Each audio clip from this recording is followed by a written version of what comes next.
qanqalı yemək lazımdır. Müalicə əhəmiyyətli bir şeydir.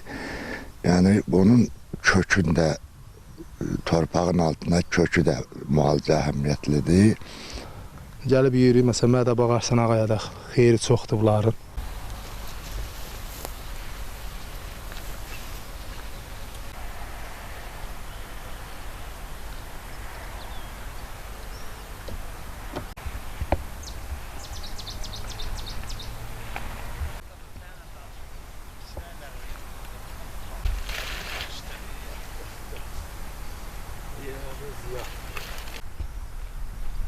Ben aklımda yaptım ben. Ha.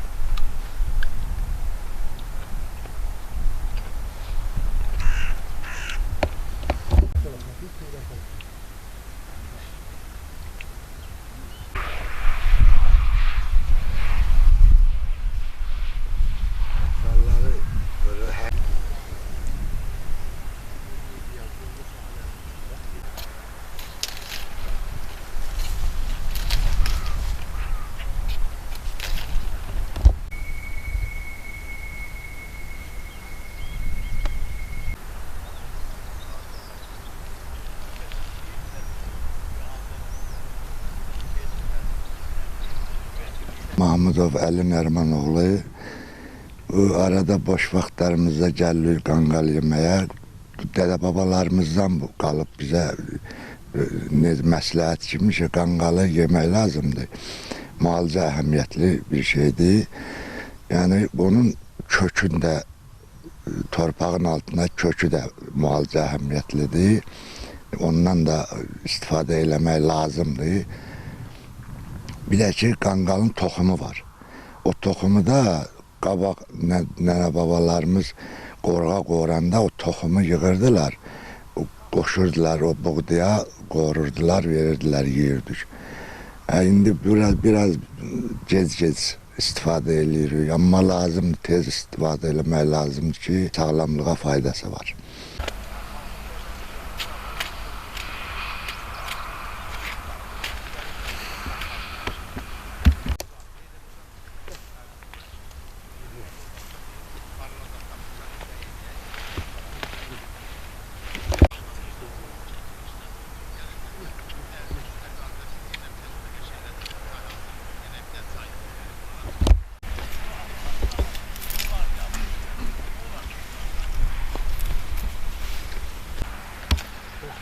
Ben yukarı tarafına doğru.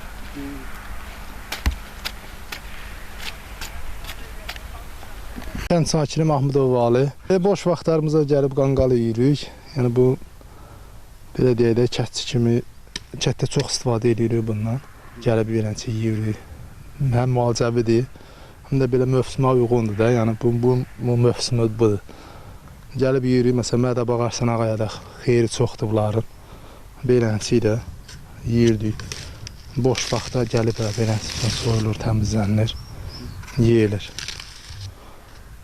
Yani bunu bu formada təmizləyirsiniz də? Hə, bu qaydada. Yəni bu əlcə ilə də tikanlarına görə əlcə ilə də işləmək olar üstündə. Yəni biz kətçi əlimiz ilə əlcə idi də, yəni. Əlcə bizə belə də ehtiyacı yoxdur. Bu qayda. Soyandan sonra artıq hazırda belə. Hə, bu soyuldu. Tamam, buradan.